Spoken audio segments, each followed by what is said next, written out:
रायपुर नामक गांव में रोहन नाम का एक लड़का अपने माता पिता के साथ रहता था। रोहन बहुत ही आलसी था। वो ना तो स्कूल पढ़ने जाता था और ना ही कोई काम करता था। बस सारा दिन केवल सोता और खाना खाने के लिए उठता। उसे खाने और सोने के अलावा कोई काम नहीं आता था।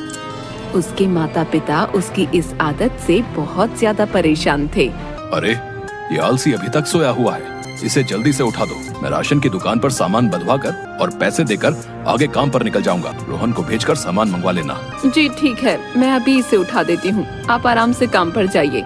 देखो, वैसे मुझे इस आलसी से कोई उम्मीद तो नहीं है, परंतु मेरे पास इतना समय नहीं है, इसीलिए कह रहा हूँ, इसे उठाकर जल्द ही दुकान पर से सामान मंगवा लेना। अच्छा, मैं निकल रहा हूँ। रोहन की माँ रोहन को डांटते हुए उठाती है। अरे रोहन, अब उठ जाओ, दिन निकल आया है। तुम्हारे पिताजी काम पर भी चले गए हैं और तुम अभी तक सोए हुए हो। अरे माँ, क्यों मुझे इतनी जल्दी उठा रही हो? अभी मुझे थोड़ी देर और सोने दो ना। सुबह सुबह ही तंग करने आ जाती हो, चैन से सोने भी नहीं देते। अभी तुम्हें चैन से सोना है? पता है समय क्या हो रहा है? पूरे 11 बज रहे हैं। जल्दी उठो और लाला की दुकान से जाकर राशन लेकर आओ। तुम्हारे पिताजी खास कहकर गए हैं कि तुम्हें भेजकर सामान मंगवा लूं। अरे माँ, मैं अभी उठ नहीं सकता, मुझे थोड़ी देर और सोने दो और तुम यहाँ से जाओ, मुझे परेशान मत करो। कैसा आलसी लड़का है! ऐसा आलसी तो मैंने दुनिया में कोई नहीं देखा। जवान लड़का होकर भी दिन भर एक काम नहीं करता, ना तो अपने पिताजी का हाथ बंटाता है और ना ही घर का कोई काम करता है। पता नहीं इस आलसी की जिंदगी में क्या होगा। आखिरकार मजबूर होकर रोहन की माँ को भी राशन का सामान लेने जाना पड़ा। रोहन के पिताजी को जब इस बात का पता चला तो उन्हें बहुत गुस्सा आया। आखिर ये लड़का किस मिट्टी का बना है, इसे जरा सी भी शर्म नहीं आती। रोहन के माता पिता रोहन के आलसी होने की वजह से बहुत परेशान रहते थे। वो कोई काम नहीं करता था। एक दिन रोहन के पिताजी की तबीयत थोड़ी खराब थी और उन्हें एक जगह कुछ जरूरी सामान भिजवाना था। देखो रोहन, आज मेरी तबीयत कुछ ठीक नहीं है। तुम्हें मैं एक एड्रेस लिख कर दे रहा, इस पते पर जल्दी से ये सामान देकर आ जाओ। रोहन को 4-5 बार कहने के बाद भी वो बिस्तर से नहीं उठा तो रोहन के पिताजी को बहुत गुस्सा आ गया। तुम कितने बड़े हो गए हो और एक ढीले का काम नहीं करते। तुम्हें आराम से बैठकर बस खाना खाना आता है। दिन भर में एक पत्ता नहीं हिलाते और खाने को तुम्हें तीनों समय चाहिए। अब ऐसा नहीं चलेगा। यदि तुम कल से मेरे साथ काम में मदद नहीं करोगे तो तुम्हें खाना और कोई खर्चा नहीं मिलेगा। अपने पिताजी की ऐसी कठोर बातें सुनकर रोहन को भी गुस्सा आ जाता है और वो बोलता है, मुझे नहीं चाहिए आपका खाना और खर्चा। आप अपना खाना अपने पास रखें। मेरे लिए मेरे भगवान ने कोई ना कोई रास्ता तो सोच ही रखा होगा। मैं यहाँ से चला जाऊंगा और अपना खर्चा खुद उठा लूंगा। आप लोगों को मेरी वजह से परेशान होने की जरूरत नहीं है। वैसे भी इस घर में मुझे चैन से नींद नहीं मिलती। सारा दिन मुझे ताने सुनने पड़ते हैं। इससे तो अच्छा है कि मैं यहाँ से चला ही जाऊं। ये कहते हुए रोहन गुस्से में घर से निकल गया। रोहन की माँ उसके पीछे पीछे भागी और उसे रोकने की कोशिश की। अरे रोहन बेटा, सुनो तो, अपने पिताजी की बात मान लो। वो तुम्हारी भलाई के लिए ही कह रहे हैं। हमें छोड़कर मत जाओ। रोहन की माँ रोहन को पुकारती रहती है पर रोहन गुस्से में घर से निकल जाता है। रोहन की माँ रोते हुए रोहन के पिता से कहती है, देखिए, आपको इतना गुस्सा करने की क्या जरूरत थी। अब रोहन यहाँ से चला गया ना, वो हमारा इकलौता बेटा है। भला वो बाहर जगह जगह धक्के खाएगा तो क्या हम चैन से बैठ पाएंगे? मैंने तो उसे डराने और सीधे रास्ते पर लाने के लिए ये सब कहा था। मुझे उम्मीद थी कि इतना गुस्सा होने पर रोहन का दिमाग सही रास्ते पर आ जाएगा और वो अपना आलस छोड़ देगा, परंतु मुझे क्या पता था कि वो इतना ढीठ और आलसी है कि घर ही छोड़कर चला जाएगा। उसे 2-4 दिन धक्के खा लेने दो, उसे भी दाल रोटी का भाव पता चल जाएगा और अक्ल ठिकाने आते ही वो वापस भी आ जाएगा। रोहन अपने गांव से चलता हुआ पड़ोस के गांव में पहुंच जाता है। शाम होने लगी थी। अब उसे बहुत जोरों की भूख लगने लगी। वो सोचने लगता है कि वो अपना पेट कैसे भरे। तभी सामने उसे एक मंदिर नजर आता है जहाँ पर काफी भीड़ थी। रोहन उस मंदिर के अंदर जाता है। सोचता है कि भगवान उसके खाने का इंतजाम जरूर कर देंगे। हो ना हो उसे मंदिर में कुछ न कुछ मिल ही जाएगा। तभी सामने एक व्यक्ति प्रसाद बांटता हुआ दिखता है। रोहन प्रसाद लेकर वहीं खाने बैठ जाता है। जब उसका पेट भर जाता है तब वो मंदिर के पास ही सो जाता है। रात को जब मंदिर बंद करने का समय आता है तो वहाँ के पुजारी रोहन को मंदिर में सोया हुआ पाते हैं। राजू, देखो वहाँ एक लड़का सोया हुआ है, उसे उठाकर यहाँ मेरे पास लेकर आओ। राजू वहाँ जाकर रोहन को उठाता है और उसे पुजारी जी के पास लेकर आता है। बेटा, तुम कहाँ से आए हो और यहाँ क्यों सो रहे हो? क्या तुम्हारा कोई घर बार नहीं है? रोहन 2 मिनट मन में सोचता है कि वो झूठ बोल दे कि उसका कोई घर नहीं है, वरना सच बोलने पर तो ये पुजारी उसे यहाँ से निकाल देंगे। फिर वो कहाँ खाना खाएगा और कहाँ आराम करेगा? जी नहीं, मेरा इस दुनिया में कोई नहीं है।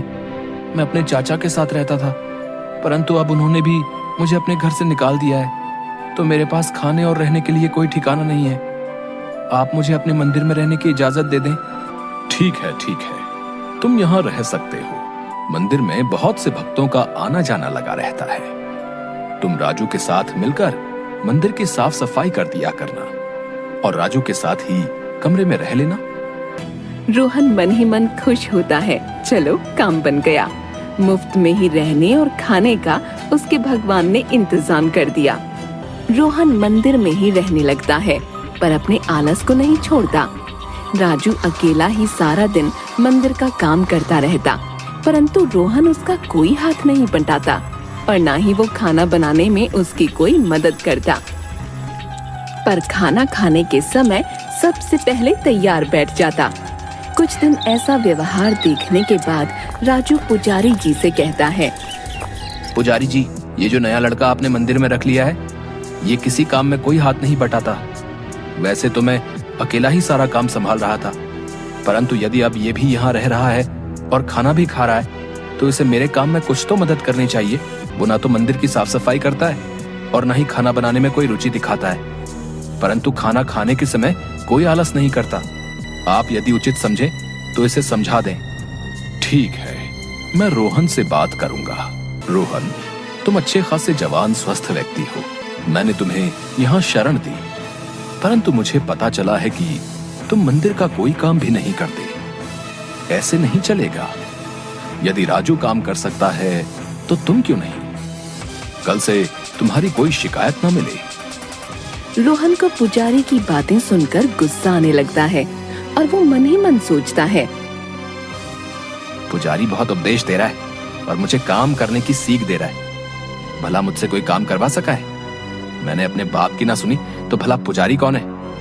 मंदिर से गहने चुराकर आज रात ही यहाँ से भाग जाता हूँ। इतने गहने बेचकर तो बहुत समय तक आराम से बैठकर खाऊंगा। ये गहने मूर्तियों पर चढ़ा रखे हैं, इसका भला क्या फायदा?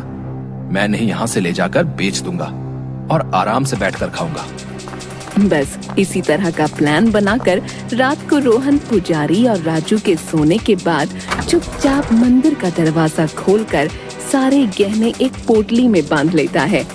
वो चुपचाप जैसे ही वहाँ से भागने लगता है, तभी सामने पुजारी, राजू और गांव के कुछ लोग आ जाते हैं। उन्हें देखकर वो मन में बहुत घबरा जाता है और हकला कर कहता है, अरे आप लोग यहाँ कैसे आ गए? वो तो मैं गहने साफ करके मूर्तियों पर पहनाने लगा था, मैंने कोई चोरी नहीं की। तुम रंगे हाथों पकड़े गए हो, तो अब तुम अपनी सफाई दे रहे हो। भला पोटली में बांधकर गहने तो एक चोर ही ले जा सकता है। तुमने चोरी की है।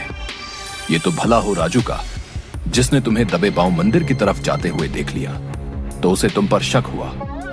तभी उसने तुरंत मुझे जगाया और गांव के कुछ लोगों को इकट्ठा किया। मंदिर से गहने चोरी करने के जुर्म में ये गांव वाले तुम्हें पीट पीट कर मार देंगे। अभी हमने पुलिस को भी बुला रखा है, वो तुम्हें थाने ले जाकर पिटाई करेगी, तब तुम्हारे होश ठिकाने आएंगे। मुझे माफ कर दीजिए पुजारी जी, मैं आइंदा ऐसी गलती नहीं करूंगा, मुझे पुलिस के हवाले मत करें।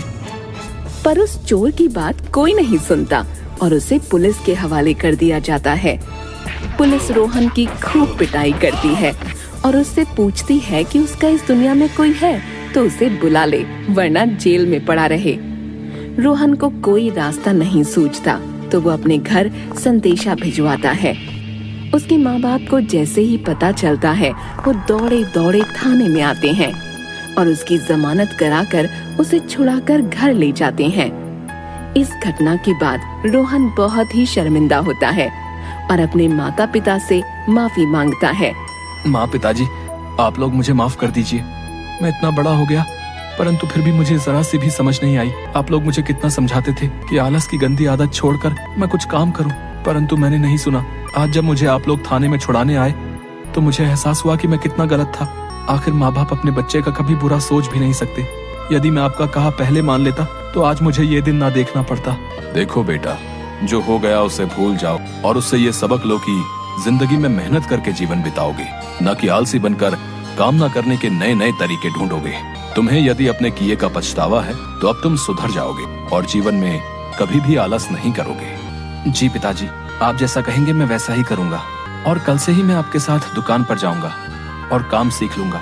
अब मेरे काम करने के और आपके आराम करने के दिन है। मैंने आप लोगों को बहुत दुख दिया है, परंतु अब मुझे समझ आ गया है कि जिंदगी जीने के लिए इंसान को मेहनत और ईमानदारी के रास्ते पर ही चलना होता है, वरना उसे ऐसा सबक मिलता है जैसा मुझे मिला। और आलस छोड़कर अपने पिताजी के साथ काम संभालता है और तीनों खुशी खुशी रहने लगते हैं।